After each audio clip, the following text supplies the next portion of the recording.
Metaphors are a cognitive tool that people use to understand complex concepts such as government and big businesses.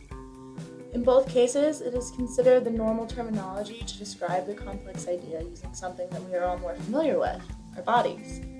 In everyday speech, this metaphor is at work when someone refers to the head of a company or when a workforce is referred to as the life's blood of a corporation.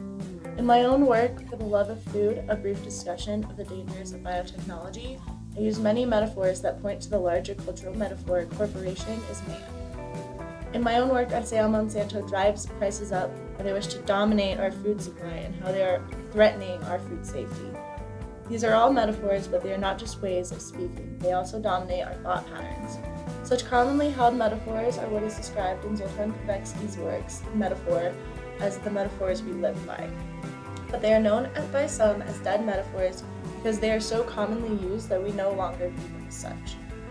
Thinking and speaking of large corporations as if they were people is dangerous because it leads society to believe that these corporations deserve the same treatment. This method of discourse is so deeply entrenched in our thinking that the United States government even passed a bill protecting the rights of corporations as if they were citizens.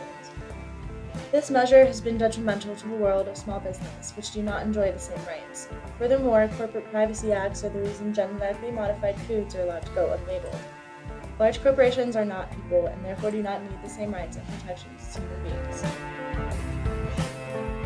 What do all of these photos have in common? I see our nightmares being used as a metaphor for Monsanto and biotechnology companies and their actions.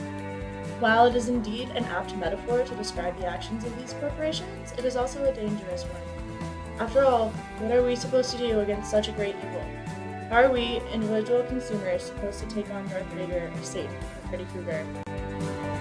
Demonizing these corporations only gives them a spectral power over us. Biotechnology is evil is an extension of the cultural metaphor of corporations that has failed in its attempts to get people's attention.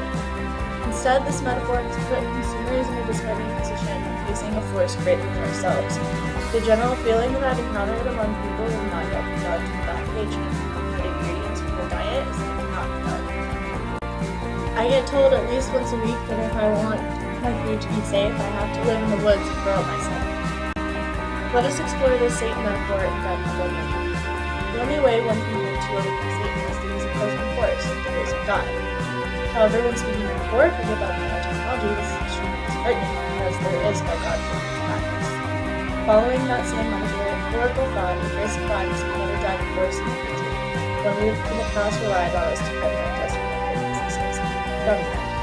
However, through legislatures such as the Consumer Protection Act and the Gun Act, it is clear that we can hope for no help from the government. This leaves us, the consumers, in the fight against the ultimate evil with no ally. Ordinarily citizens trying to take down supervillains on our own. They have been built up in the American mind as the enemy, the wicked person hell-bent on running our food supply no matter the cost. This idea has manifested itself in many terms, such as Frankenfoods and Monsanto.